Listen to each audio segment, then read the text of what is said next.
بسم الله الرحمن الرحيم.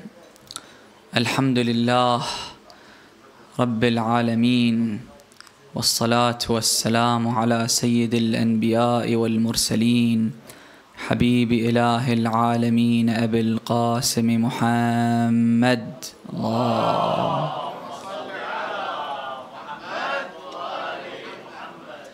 وعلى أهل بيته الطيبين الطاهرين المعصومين المكرمين، سيما الإمام المبين والكهف الحصين وغياث المضطر المستكين، مولانا وسيدنا وولي أمرنا الحجة ابن الحسن فداه أرواح العالمين. على محمد وآل محمد. السلام عليك يا مولاي يا أبا عبد الله، وعلى الأرواح التي حلت بفنائك وأناخت برحلك، عليكم مني جميعا سلام الله أبدا ما بقيت وبقي الليل والنهار، ولا جعله الله آخر العهد مني لزيارتكم. السلام على الحسين وعلى علي بن الحسين وعلى أولاد الحسين وعلى أصحاب الحسين جميعا، ورحمة الله وبركاته. قال الله العظيم في محكم كتابه الكريم: بسم الله الرحمن الرحيم. يريدون ليطفئوا نور الله بأفواههم. And they want to extinguish the light of Allah with their mouths. والله متم نوره ولو كره الكافرون. And Allah subhanahu wa ta'ala will perfect His light. صدق الله العلي العظيم. Please recite aloud salawat.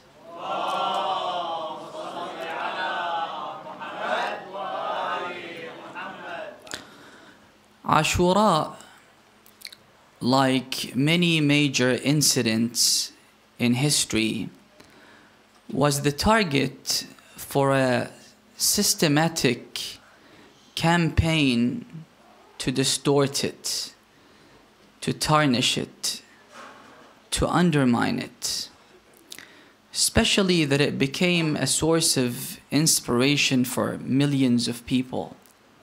And in fact, immediately after the tragedy, the 4,000 prisoners that were imprisoned in the city of Kufa by Ubaydullah ibn Ziyad managed to break free from the prison and go to Karbala. They went to the grave of Imam al-Hussein alayhi salam. They pledged allegiance to the Imam. They went there, they began to cry, to beat their heads, their chests, out of regret for not being able to support Abu Abdullah. Then they pledged their allegiance to the Imam, to support him and to take revenge from his enemies. These 4,000 people became the soldiers of Mukhtar and the soldiers of Ibrahim ibn Malik al-Ashtar, and they were able to kill most of the perpetrators of this heinous crime against Abu Abdullah and his companions. Therefore, there was this campaign to distort Ashura. And this campaign resulted in many people not sympathizing with Ashura and with Imam al-Hussein. We see the majority of the Muslims today, they don't sympathize with Imam al-Hussein. They don't commemorate the tragedy of Imam al-Hussein alayhi salam, despite the fact that they know that this tragedy befell the Imam, the grandson of Rasulullah sallallahu alayhi wa alihi wasallam, as a result of the distortion that took place by the enemies of the Ahlul Bayt alayhimus salam. The way they portrayed this war was that it was a war between the followers of Imam al-Hussein against their Imam. They said that the Shiites of the Imam, the followers of the Imam, they deceived Hussein. They sent him letters inviting him to come to the city of Kufa. When he came to the city of Kufa, they betrayed him and they took part in the war against him. We believe that a lot of people that ostensibly loved Imam al-Hussein alayhi salam they failed to support him, but to take part in the war against him, that's another thing. This was one of the misconceptions that was spread by the enemies of the Ahlul Bayt alayhim salam and the ruling elite, the ruling family, the Umayyads. They were behind these rumors. They were behind these fabrications, and they relied heavily on the ignorance of the people to spread these fabrications, to separate the people from Imam al-Hussein alayhi salam. Like what's happening today. The war on Yemen. There is a war on the civilians in Yemen. Millions of people are affected by this war today. But because the people that have the oil, the people that have the money, they control the media, they manage to deceive the masses. The majority of the people are deceived by the media today. That's why you see the split. Some people say that they have all the right to wage this war against the Yemenites. Why? Because most of the Yemenis, or the people that control the government in Yemen, are a bunch of terrorists. Now this war is impacting millions of civilians, children, women. You know the truth, but the majority of the people don't. Why? Because the people waging this war control the media. And because they control the media, they can instill any thought, any idea in the minds of the people. We see the same thing happening to the people that are against Islam, the Islamophobes. They are impacted by the media. This is why they say that you see the people that live in the West, if they have any interaction with a Muslim, if they have a Muslim neighbor or a Muslim co-worker or a Muslim friend, they have a different perception of Islam than people who don't live in a Muslim neighborhood, who don't have any interaction with Muslims, whose sole source of information about Islam comes from the media or comes from the internet. So the majority of the people back then and until today, their main source of information is the Umayyads, because they were the ones that controlled the media. They were the ones behind the campaign to distort Ashura. This is why we find that Imam Zayn al-Abidin, when he went to Sham, you had people who thought they were religious, who prayed, who fasted, who went to Hajj. When Imam Zayn al-Abidin entered inside the city of Sham, people were celebrating. So one man who was an old man, who had a white beard, he said to him, Alhamdulillah alladhi fadahakum. We thank God. He's thanking Allah subhanahu wa ta'ala to have exposed you, who have exposed your lies. You're a Kharijites. You are people that rose against the righteous Caliph Yazid ibn Muawiyah. The Imam said to him, do you know who we are? Have you recited the Quran? He said, of course I recite the Quran. I'm a Muslim. He said, have you come across the verse that says that I ask you for no reward except for love and affection for my progeny? Allah subhanahu wa ta'ala orders the Prophet to say that to the people. He said, yes, I've recited that verse. He said, we are the progeny of Rasulullah sallallahu alayhi wa alihi wa sallam. Suddenly the man began to cry and he wanted to kiss the foot of Imam Zayn al-Abidin, and he said, I repent, Ya Mawla ya ibn Rasulullah. So they rely on the people's ignorance to achieve this goal in tarnishing the reputation of Imam al-Hussein and the motive of Imam al-Hussein alayhi salam and Ashura. One of the things that they embarked on was character assassination. What they did was, they said, first of all, Imam al-Hussein is not the son of Rasulullah. He's a grandson of Rasulullah sallallahu alayhi wa alihi wa sallam. His father is Ali ibn Abi Talib, so he belongs to his father. He has nothing to do with Rasulullah sallallahu alayhi wa sallam. Although the Quran refutes it. The Quran, as I mentioned one night, says, "Ta'alaw nad'u abna'ana." Come and invite, let us invite our children. And all scholars from both Sunni and Shia school of thought, they all say that the Prophet came carrying Imam al-Hussein and holding the Imam al-Hassan, holding the hands of Imam al-Hassan alayhi salam. So he came with these two children, if they are the children of Ali and have nothing to do with Rasulullah, why did the Prophet come with them? And the Quran is saying, let's come with our children. So these are the children of Rasulullah sallallahu alayhi wa alihi wasallam. But what the enemies of Ahlul Bayt did, they separated the masses from the Ahlul Bayt and they interpreted the Quran the way they wanted. They tampered with the meanings of the verses of the Quran. Otherwise, we have so many verses that talk about Ahlul Bayt alayhimus salam. And immediately after the death of the Prophet, Imam Amir al-Mu'mineen was preoccupied gathering all the verses and all the interpretation to those verses. But then he came to the first caliph and he said that I brought you the Quran as it was revealed with the interpretation. They said to him, لا حاجة لنا بقرآنك. We don't want your Quran or Ali ibn Abi Talib. We want to interpret the Quran the way we want. So they said that Imam al-Hussein is not the son of Rasulullah. And they also said that Imam al-Hussein alayhi salam rose against the righteous caliph unjustly. The famous judge in Kufa, he issued a decree, a fatwa against Imam al-Hussein alayhi salam, saying that he rose against the sharia of his own grandfather. This is why he was killed with the sword of his grandfather. But to no avail. People knew who Hussein was. This is why Imam al-Hussein alayhi salam said, can't you see that they are tampering with religion? And I have to enjoin good, forbid evil, and I have to bring about change in the society because وَأَنَا أَحَقُّ مَنْ غَيَّرْ.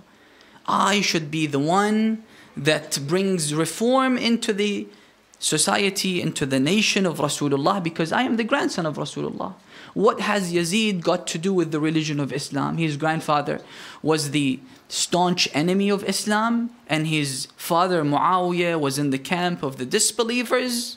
Everyone knows that, but I am the grandson of Rasulullah. My father Ali ibn Abi Talib defended this religion for 23 years with Dhul Fiqar. وَأَنَا أَحَقُّ مَنْ غَيَّرْ. The second attack was about the motive of Imam al-Hussein. They said, okay, he's the grandson of Rasulullah, he's the child of Fatima al-Zahra, but he is like the son of Nuh.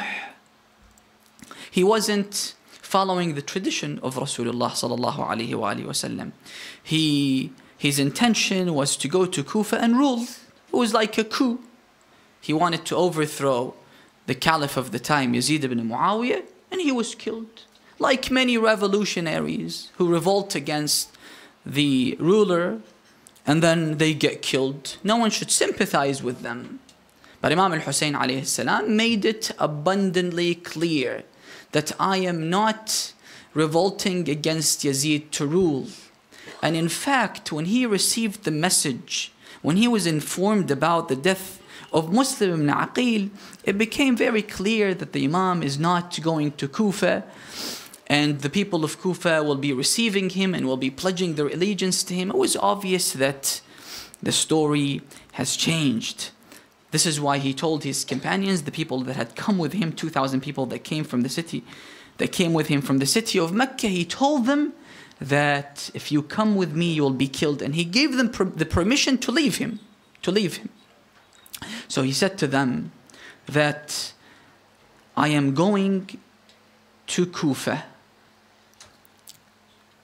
Man lahiqa bi, whoever comes with me will be martyred, will be killed. Usually, people that revolt, they tell their companions, you'll either be killed for a noble cause, you'll be martyred, إحدى الحسنيين, or we will win.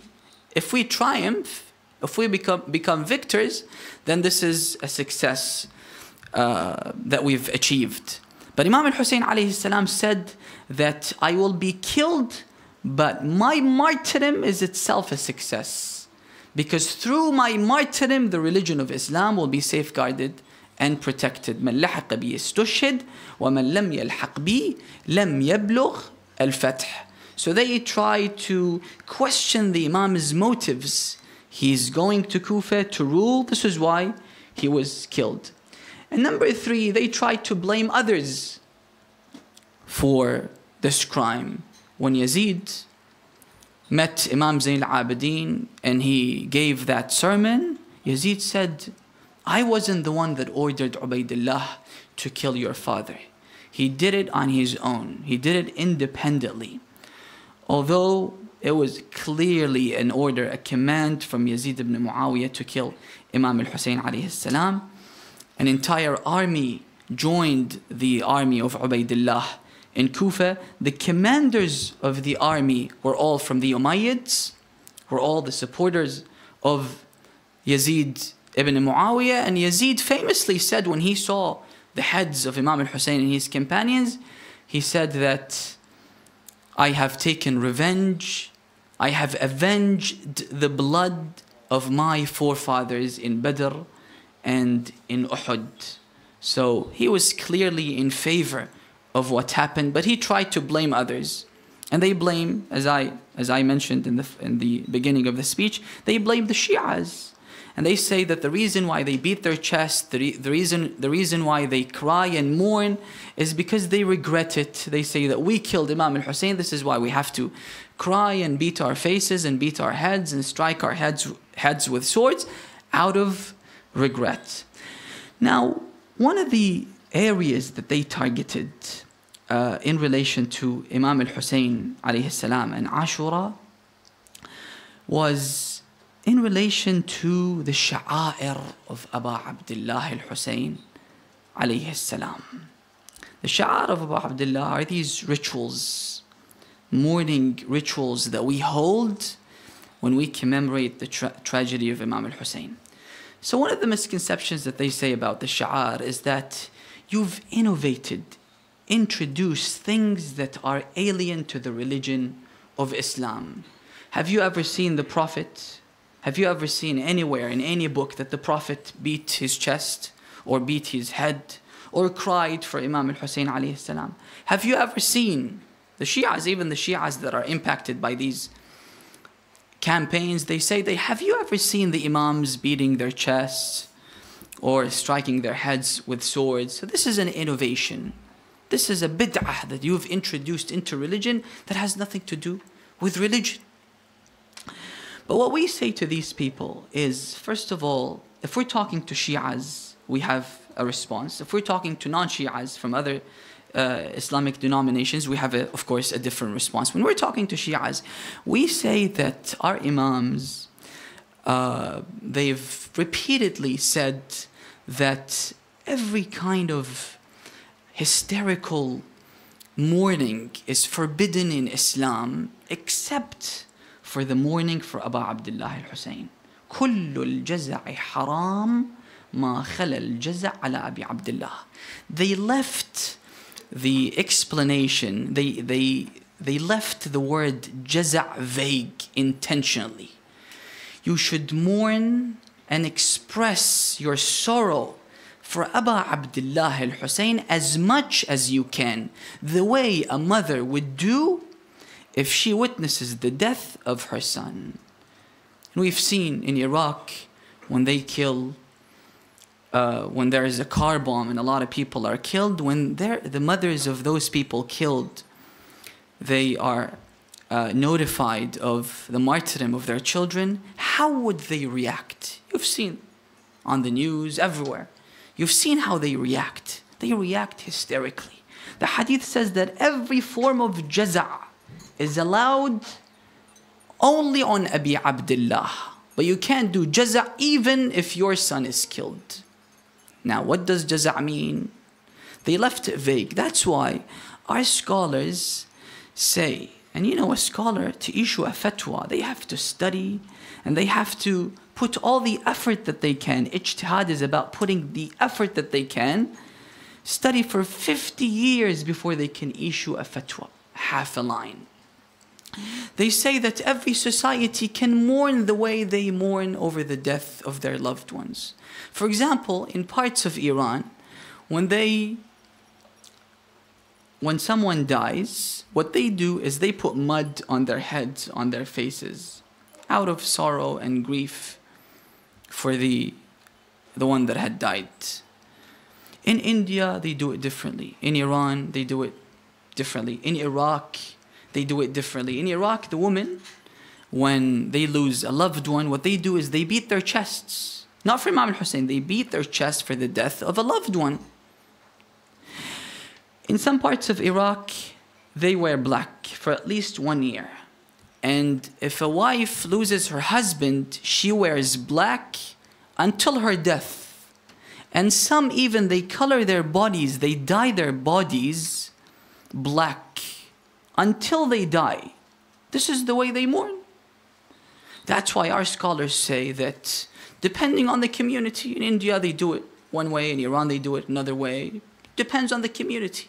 كل الجزع حرام ما خلا الجزع على أبي عبد الله. Now one might say that, but what about the Imams? We've never seen an Imam beating his chest for Imam al-Hussein alayhi salam. Of course, because of the political climate. They couldn't even sob, they couldn't even cry. That's why scholars from other schools of thought, they say it's haram to even mention the story of Karbala, because this was an internal struggle between the companions and the followers of the companions, and we shouldn't interfere in what happened in the past. They are a nation that have perished. You have your own deeds that you have to mind. So it's haram to mention anything about Karbala.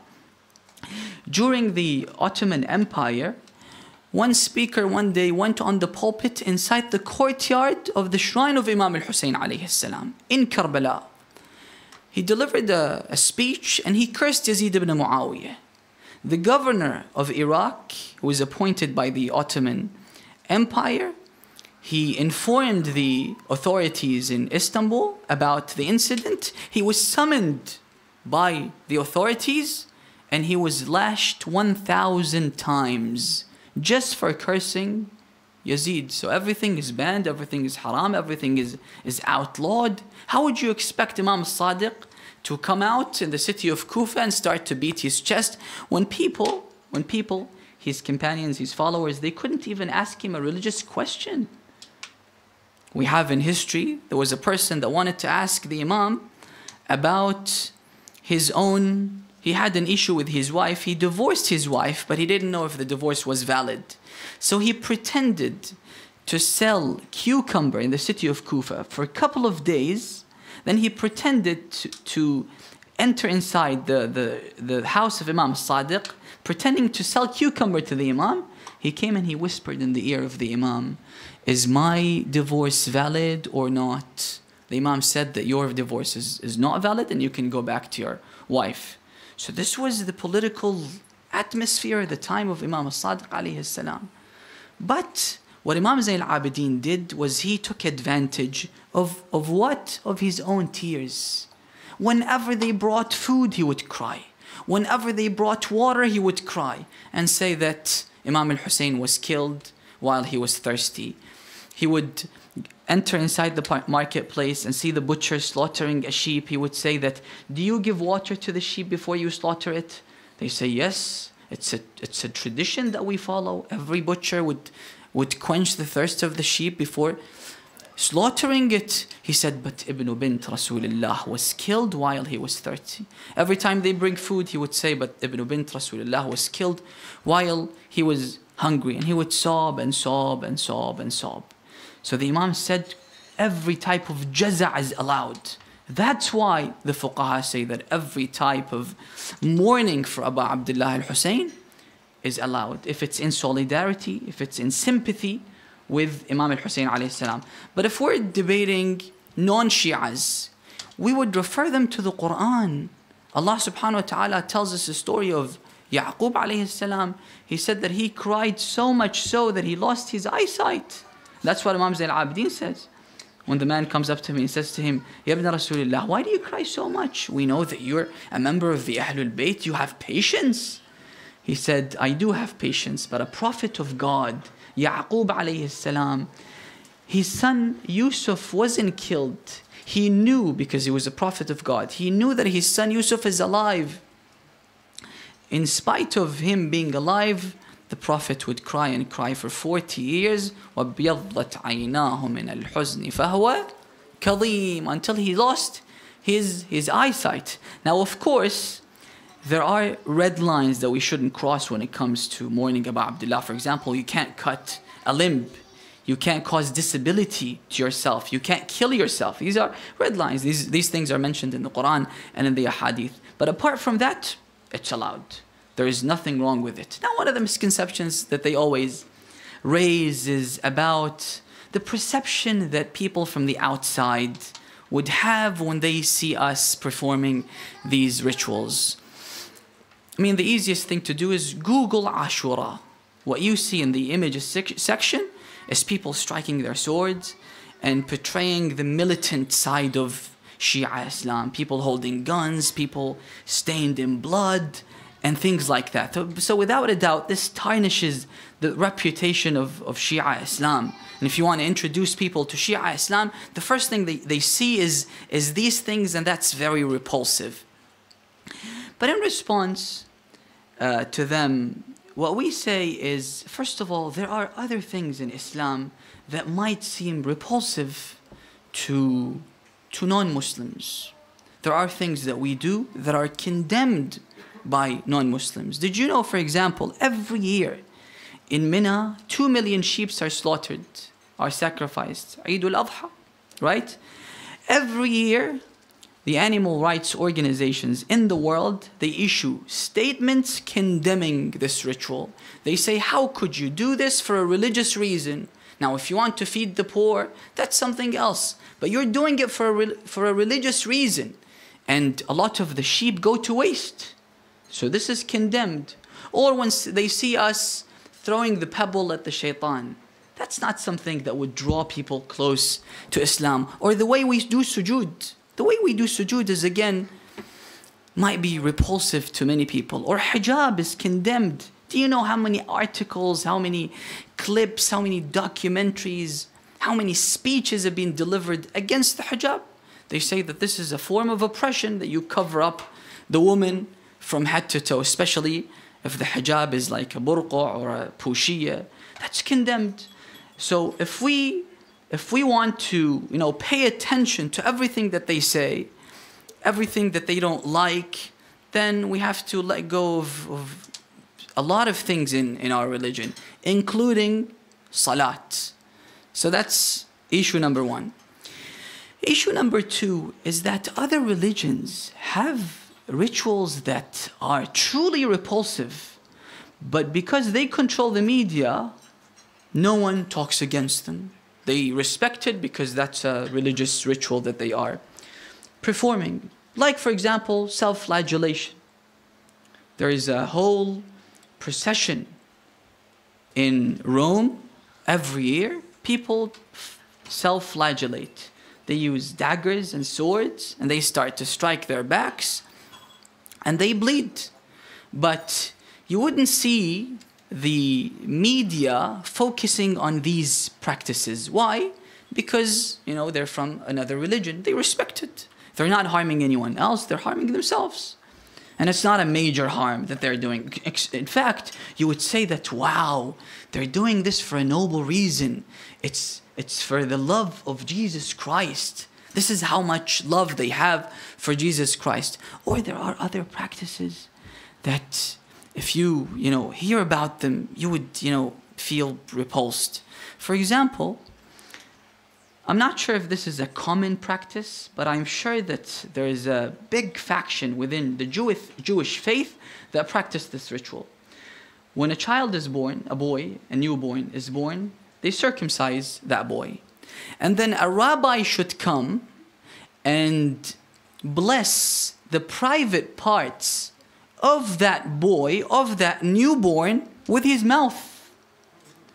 That's practiced not only in the Jewish state, in Israel, but also in America, in Canada, in everywhere. And a couple of years ago, a hospital in America wanted to issue a statement informing the Jewish people that follow the Jewish faith of the risks associated with this practice, because some children, they ended up catching syphilis because of this practice. The mouth of the rabbi was bruised, and it came contact with another bruised organ of that boy, and this is how this sexually transmitted disease entered inside the stream of that infant. So they wanted to issue a statement informing the parents of the health risks associated with this practice. But all of a sudden, you had every religious organization from the Jewish faith issuing statements condemning that move from the hospital. You have nothing to do with our faith. You have nothing to do with our religious practices. And they refrained from even issuing a statement, giving a piece of paper to the parents about this practice. Imagine if it was a Muslim carrying out something like that. That would have been portrayed in the media as the most vicious, the most cruel, or the most ugly practice ever. So the bottom line is, it's not the practice that's being targeted. It's how they portray it.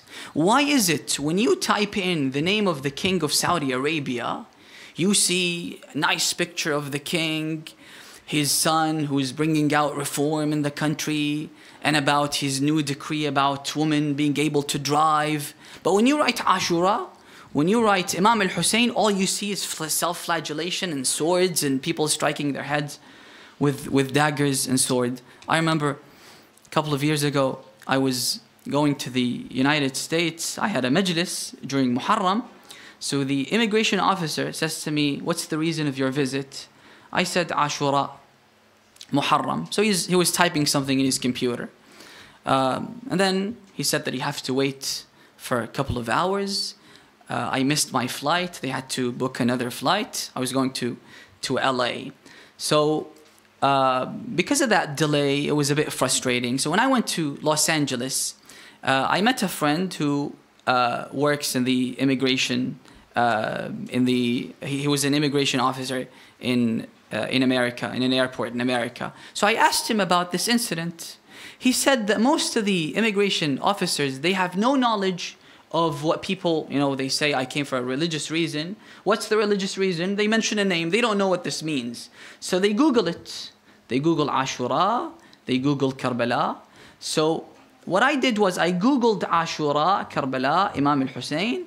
And what I got was, in the search results, pictures of swords and blood and stuff like that. So this guy had all the right to stop me and interrogate me and delay me and question me further, because the reason why I came to America is to propagate striking your head with a sword. But again, it's how they portray it. If they wish to portray something favorably, then even a practice like sucking the private parts of a newborn becomes a nice religious practice. But if they want to portray something negatively, then they have all the tools to do it. And we shouldn't. This is a religious practice. We're not harming anyone. We're doing it for Imam al-Hussein alayhi salam. And because this is a very sensitive issue, unfortunately, we did not have the chance to meet Abu Abdullah, to support Abu Abdullah. But what delivered that message to us, despite the passage of 14 centuries, 1400 years after the incident, were these sha'air. That's why when one of our scholars, Muhammad Jawad al-Balaghi, when he was asked, why is the big fuss about Ashura and Imam al-Hussein? Why do you hold these majalises and rituals? What was his response? He said that the Prophet appointed Amir al-Mu'mineen as his successor in Ghadir.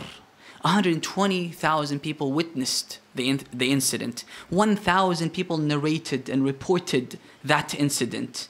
But now they call it a legendary story. They call it a fairy tale. They say it didn't happen. Fatima al-Zahra was killed. It didn't happen.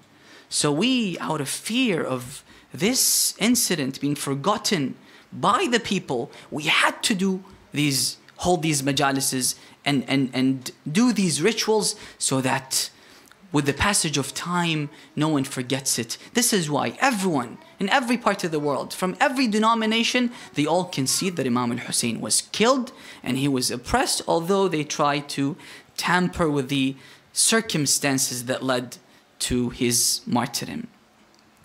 Now, Lady Zainab alayhi salam enters inside the city of Kufa. That was very difficult for Lady Zainab. Why? First of all, because she was being paraded. And secondly, because just a few years ago, her father, Amir al-Mu'mineen, was the ruler of the city. All of a sudden, now she is a captive in that city and everyone is making fun of her. Everyone is mocking her. And people are giving sadaqah to Sayyidah Zainab. She would tell the kids and children, don't take the sadaqah is haram on us. So she delivered a sermon. In that sermon, she said to the people of Kufa, Ya Ahl al-Kufa, أعلمتم أي كبد لرسول الله فريتم. Do you even know what you just did? Did you know who was killed in Karbala by your men? It was the soul of Rasulullah sallallahu alayhi wa alihi wa sallam.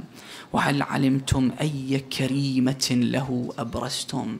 And do you know which child, which daughter of Rasulullah you are parading now? The daughter of Fatima al-Zahra. That's why Imam Zayn al-Abidin, he would weep and weep and weep. Abu Hamza says to him, Ya Mawlahi, I mean, you're a member of the holy household. Why don't you bear patience in the face of this tragedy? You're used to being killed. Your grandfather Ali was killed. Rasulullah was killed. Fatima was killed. Imam al-Hassan was poisoned. He said, true. Al-qatlu lana aada. We're used to being killed. لكن وهل سبي النساء لنا عادة. That's why all the calamities that happened on the day of Ashura is on one side, and the caravan of the captives and parading Sayyidah Zainab and the daughters of Rasulullah was on the other side. وهل سمعت يا أبا حمزة. Have you ever heard, oh Aba Hamza, have you ever seen in your entire life أن هاشمية لنا سبيت قبل يوم عاشورا. That a Hashemite, a woman from the household of Rasulullah being paraded before the day of Ashura. Haya Aba Hamza. Now when Lady Zainab first saw the head of Imam al-Hussein on a long spear, you know, she left Aba Abdullah and then all of a sudden she sees the head of the Imam on a long spear. What did she say? She said, Ya hilalan lamma istatamma kamala. She calls him, oh crescent. Why crescent? Imam al-Hussein's face was like a full moon. You know why? Because his forehead was the target of Abu al-Hutuf's rock. And his beard was dyed with the blood of his heart. His cheeks were covered with dust. That's why you can only see one side of Abu Abdullah's face. Ya hilalan لما استتم كمالا غاله خسفه. It has been eclipsed. فأبدى غروبا ما توهمت يا شقيق فؤادي. I never even thought, not even once in my life, أن هذا مقدرا مكتوبا, that this has been destined. I knew that you're going to be killed. I knew that you were going to be butchered. You were going to be beheaded. But I never thought that your head will be placed on a long spear. They say that the head of Habib ibn Mudahir was tied to a rope, tied to the neck of a horse. While they were in the city of Kufa, a boy started following that horse and following that head. Every alley they entered, every road that they went into, this boy would follow that head. So the man who was riding on the horse, who killed Habib ibn Mudahir or severed his head, he said to that boy, what do you want from me? Go away from me, get lost. That boy said to him that this is the head of my father, Habib ibn Mudahir. صلى الله عليك يا أبا عبد الله وعلى الأرواح التي حلت بفنائك. عليكم مني جميعا سلام الله أبدا ما بقيت وبقي الليل والنهار ولا جعله الله آخر العهد مني لزيارتكم. Let's recite with one voice دعاء الفرج to hasten in the reappearance of our Mawla, of our Master. بسم الله